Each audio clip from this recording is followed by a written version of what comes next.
नमस्कार everyone. Class 7 exercise 4.1 का हम लोग मीन तक पढ़े थे कि मीन कहलाता क्या है। देखो बच्चे, जब भी आपको दिखाई ना दे यूट्यूब पे, आप उसका पिक्सल जो है 480 से अबव रखो या 480 रखो। कोशिश करो मेरी बातों को सुनने की, और जहाँ मैं लिखता हूँ वही बोला हुआ चीज़ मैं लिखता हूँ। तो आप थोड़ा सपोर्ट अगर करोगे ना तो आपको समझ में आ जाएगा। और तो बोला जाता है ना कि इंसान, वो क्या बोलते हैं हम लोग, समझदार के लिए इशारा काफ़ी। तो थोड़ा सा आप उसको फॉलो करो। दूसरी बात वो ये है कि हर जगह नेट मिल नहीं पाता, नेट का स्पीड कभी कभी कम होता है, तो पिक्सल कम करके आपको भेजना पड़ता है। ठीक है, तो उम्मीद करते हैं कि ये शिकायत आपकी दोबारा नहीं होगी, लेकिन फिर भी अगर होती है तो आप थोड़ा सा कंप्रोमाइज़ करो। लॉकडाउन आपके लिए है तो मेरे लिए भी है। ठीक है जी। नेक्स्ट देखो, जो हम लोग पढ़ने वाले हैं आज हम लोग, वो क्वेश्चन नंबर 4 से स्टार्ट करने वाले। क्वेश्चन नंबर 3 तक तो आपको दिया ही था मैंने। अब हम 2 क्वेश्चन करते हैं, क्वेश्चन का 3 क्वेश्चन करते हैं, बाकी क्वेश्चन हम आपके लिए छोड़ते हैं, बिल्कुल जो सेम पैटर्न का होता है। अगर वो डिफरेंट होता है तो मैं खुद नहीं आपको करने देता हूँ, वो क्वेश्चन मैं खुद करता हूँ आपके लिए। ठीक है, अब जैसे देखो क्वेश्चन नंबर 4 का कोई भी 1-2 क्वेश्चन मैं करूँगा, बाकी आपको करना है।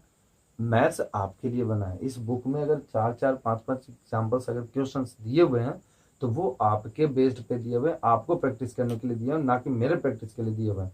आपको ये जजमेंट नहीं करना कि सर को आता है कि नहीं। अरे सर तो बहुत पढ़ा चुके हैं, सर को आता ही है, 14 साल से पढ़ा रहा है, 13 साल से पढ़ा रहा है, लेकिन आपको कितना आता है ये देखना है आपको। ठीक है, तो देखो क्लास 7 आज जो हम लोग डिस्कस करेंगे वो 4.1 का हम लोग जो डिस्कस करेंगे वो क्वेश्चन नंबर है हमारा 4।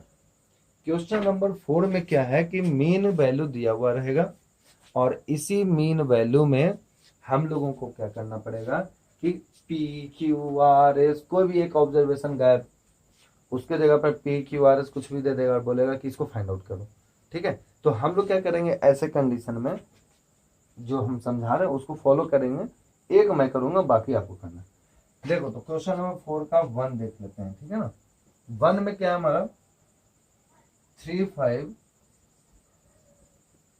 तो अब बड़ा लिखते हैं। शिकायत आता है आप लोगों का कि छोटा ना लिखें, बड़ा लिखें। तो लो 3 5 P 17 12 and 20 इज, ये लो जी 15। क्या कहता है कि इनका मीन जो है वो 15 है। तो ठीक है, जैसे हम लोग सीखते हैं वैसे हम लोग कर देंगे। सॉल्यूशन लिखेंगे यहाँ पे और लिखेंगे कि since mean is equal to 15। ये मीन का सिंबल होता है। देखो मीन होता है ना, मीन, ये मीन को हम लोग रिप्रेजेंट करते हैं एक्स बार से। क्या पढ़ते हैं इसको? एक्स बार। शायद मैंने कल आपको बताया भी होगा, नहीं बताया तो इसको नोट कर लेना। ठीक है ना, तो ये हमारा दिया हुआ है, क्या दिया हुआ है, mean is equal to 15, X bar is equal to mean is equal to 15। अब ये एक्स बार क्या है, sum of observation upon number of observation, यही तो है हमारा, यही है ना। अब इस कंडीशन में क्या करेंगे, यही वैल्यू हमारे पास में 15 है, तो जो दिया हुआ है ना उसको लिख लो। लिखेंगे 3 + 5 + P + 17 + 12 + 20 अपॉन कितने हैं, 1 2 3 4 5 6 इज इक्वल टू 15। ये लो। अब क्या करेंगे हम लोग, सिंपल सी बात है, 5 को 6 को उधर लेकर मल्टीप्लाई कर देंगे, बाकी ऊपर को जोड़ देंगे। रिजल्ट में क्या मिलेगा, देखो 8 and 17 25 45 25 and 20 45, जो आसान है पहले उसको जोड़ेंगे। 24 45 47 and 10 57। ठीक है जी साहब, ये लो 57। अब प्लस का पी रहने दो, और ये 15 इंटू 6 कर देंगे। 6 डिवीजन में तो मल्टीप्लीकेशन में हो गए, यह हम लोग करेंगे P is equal to 15 6 90 minus 57, minus करो, 10 में से 7 गया तो 3, 8 में से 5 गया तो 3। ठीक है जी साहब, तो P का जो वैल्यू है हमारा वो आ गया 33। एक बार इसका क्या करेंगे हम लोग, आंसर भी मैच कर लेते हैं कि कहीं हम लोगों का कोई मिस्टेक तो नहीं है ना। अगर मिस्टेक है तो हम लोग इसको फिर से सही कर सकते हैं। तो P इक्वल टू 33 बिल्कुल आ गया, बिल्कुल राइट है, करेक्ट है। तो अगले क्वेश्चन का भी यही देगा, find the value of P। हो सकता है कि यहाँ 6 दिया हो, वहाँ 8 दे, 15 दिया हो, वहाँ 16 दे, 90 दे, 95 दे, 1000 दे, लाख दे, कुछ भी दे। फिर हो सकता है कि यहाँ पर 8वें नंबर में हमारा ये नंबर बदल दे, ये नंबर बदल दे, कोई भी नंबर बदल दे। बस प्रोसेस क्या है, यही अपनाना है आपको, ठीक है ना। हो सकता है एडिशन में वहाँ 57 है, वहाँ 98 आ जाए। एडिशन तो देखो आपको ही करना है। जब तक घर में सेल्फ स्टडी नाम की चीज नहीं होगी आप लोग नहीं पढ़ पाओगे, ठीक है। तो नेक्स्ट क्वेश्चन जो है क्वेश्चन नंबर 4 का 2 और 3 वो आपके लिए ही है, ठीक है ना। नेक्स्ट देखो क्वेश्चन नंबर 5। क्वेश्चन नंबर 5 देखते हैं। देखो क्वेश्चन नंबर 5 क्या कहता है, वो ये कहता है कि the mean of 20 number is 12। देखो कितना प्यार से बोलता है। क्वेश्चन नंबर 5 कहता है मीन ऑफ 20 नंबर क्या इज इक्वल टू 12। कहता है if each number is increased by 3 find the mean. If each number is increased by 3 find the number. Number निकालना है हम लोगों को, ठीक है ना। तो देखो अगर इस तरह का सवाल है तो हम लोग क्या करते हैं, सबसे पहले हम लोग क्या करेंगे ऐसे सवालों में, ये पूरे क्वेश्चन में जो दिया हुआ है ना वो ये दिया हुआ है कि अगर 20 नंबर का मीन हमारा 12 है और अगर हम एक एक नंबर को, जो भी 20 नंबर होंगे चाहे वो 3 4 5 6 करके 20 नंबर जो भी होंगे उनमें 3 3 सब में ऐड कर दें तो नया नंबर क्या होगा, नया मीन हमारा क्या होगा। तो देखो ऐसे क्वेश्चंस को हम लोग करने के लिए पहले लिखेंगे लेट एक्स, क्योंकि देखो मीन इज इक्वल टू क्या होता है बताना, मीन इज इक्वल टू होता है, देखो यहाँ पे पढ़े थे ना, मीन इज इक्वल टू क्या होता है बताना, sum of observation upon number of observation, यही होता है ना। तो यहाँ पर ये दोनों का रिजल्ट ही तो 12 दिया हुआ है मेरा, है ना। ये दोनों का रिजल्ट ही 12 दिया हुआ है, जिसमें कि ये 20 नंबर ऑफ ऑब्जर्वेशन मालूम है, ऊपर में ये मालूम ही नहीं है। तो सबसे पहले उसी का मेजरमेंट लिखेंगे let sum of observation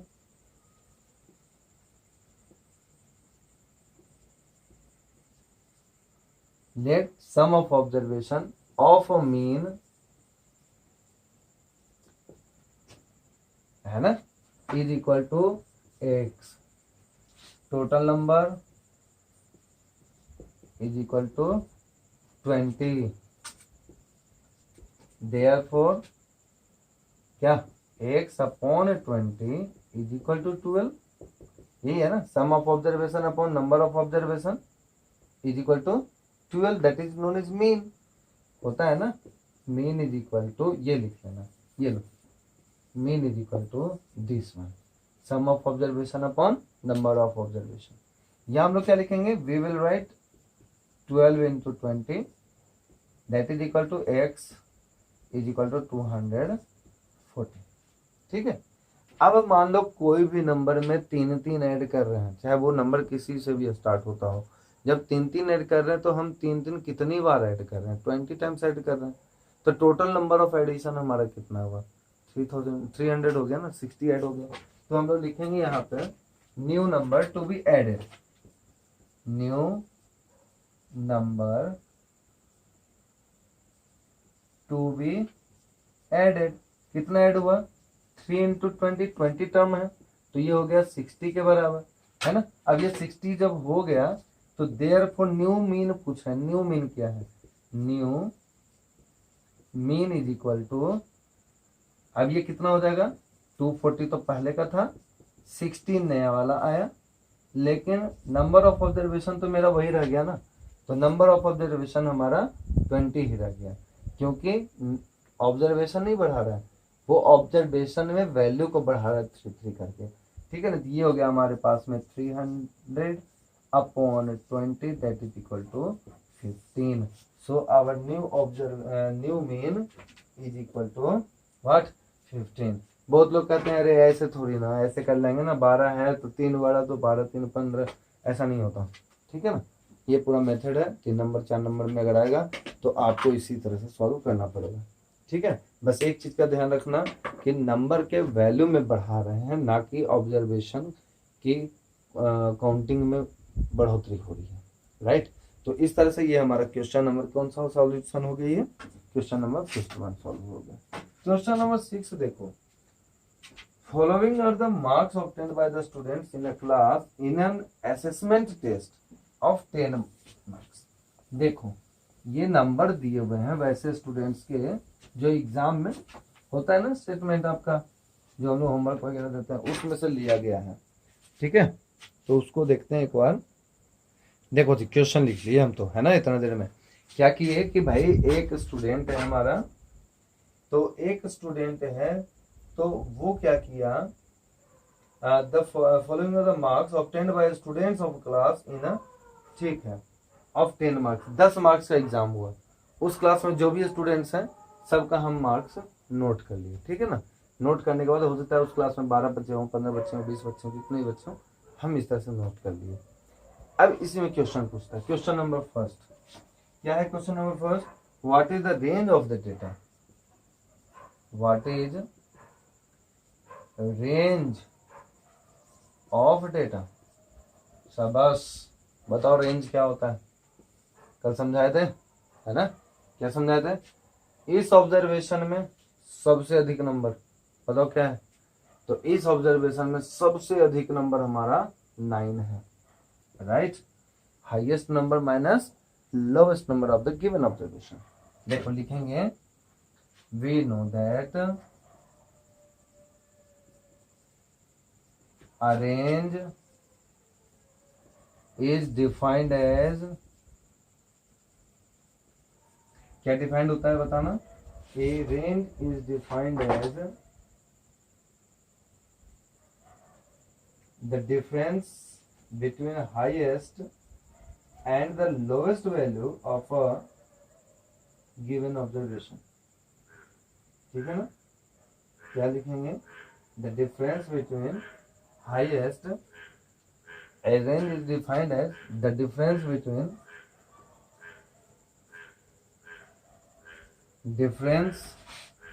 between the highest value and the lowest value of an observation। तो देखो हाईएस्ट वैल्यू हम अगर इसमें देखें तो ये हमारा 9 है, लोवेस्ट वैल्यू अगर हम इनमें से देखें तो हमारा वो 3 है, तो हमारे पास हमें मिलेगा 6। So the range of the given data is 6। देखो ध्यान से, 4.1 का क्वेश्चन नंबर जो है हमारा कौन सा? 6 का 1, वो हमारा जो है वो क्या होगा बताना? यहाँ पर 6 का जो 1 होगा वो दे रखा है क्या, बताओ? देखो स्टूडेंट्स, ये 9 नहीं है मैक्सिमम हमारे पास में मैक्सिमम 10 है, तो हम लोग यहाँ 10 माइनस 3 करेंगे तो ये हमारा 7 होगा। तो देखो कहने का मतलब क्या है ना, चाहे हम लिखने का जो भी लिख दें, बस ये कि highest value minus lowest value को हम लोग माइनस कर देंगे तो वो हमारा रेंज है। देखो फिर से समझ लो, range is defined as the difference between the highest value and the lowest value of n observation. तो उस ऑब्जर्वेशन को डिफाइन करने के लिए हम लोग ऑब्जर्वेशन देखेंगे, मैक्सिमम वैल्यू कौन है वो देख लेंगे जो हाईएस्ट वैल्यू है, और जो लोवेस्ट वैल्यू है उसको देख लेंगे, और दोनों को क्या कर देंगे? सब्ट्रैक्ट कर देंगे, जो रिजल्ट आएगा वो हमारा रेंज होगा। Now the question is asking second one, what mean. तो मीन करने के लिए जो हम लोगों के पास में होगा mean of the data, that is, तो वो मीन निकालने का क्या तरीका है बताना? मीन निकालने का जो तरीका है वो क्या है? Sum of observation upon number of observation. तो सम ऑफ ऑब्जर्वेशन ये पूरा है, सबको प्लस कर देंगे, divided by how many students या how many observations are there, Now count it 1 2 3 4 5 6 7 8 9 10 and 5 15। तो ये 15 डिवाइडेड बाई 15 कर देंगे, जो रिजल्ट आएगा पॉइंट में है ना, डिवाइड करके देख लेना, वो हमारा क्या होगा बताना, मीन होगा। ठीक है क्लास, तो उम्मीद करते हैं ये क्वेश्चन भी समझ में आया होगा आपको। थोड़ा सा इसमें आपको क्या करना है, घर में आपको सॉल्व करना है ये क्वेश्चन नंबर 2।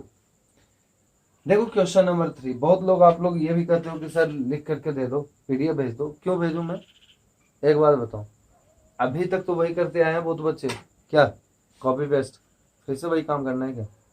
नया साल है, नया क्लास है, घर में ही है, एक क्वेश्चन को 4 बार 5 बार गलत करके भेजेंगे, सर आप चेक करके बताओ कहाँ पे गलत हुआ, मैं बताऊंगा आपको। राइट, मेहनत करो, ठीक है, पढ़ना है, मम्मी पापा को दिखाने के लिए नहीं, खुद को पढ़ाने के लिए पढ़ना है। ठीक है, नेक्स्ट क्वेश्चन देखो हमारा क्या है, क्वेश्चन नंबर 7 हुआ। Now see question 7, that is what,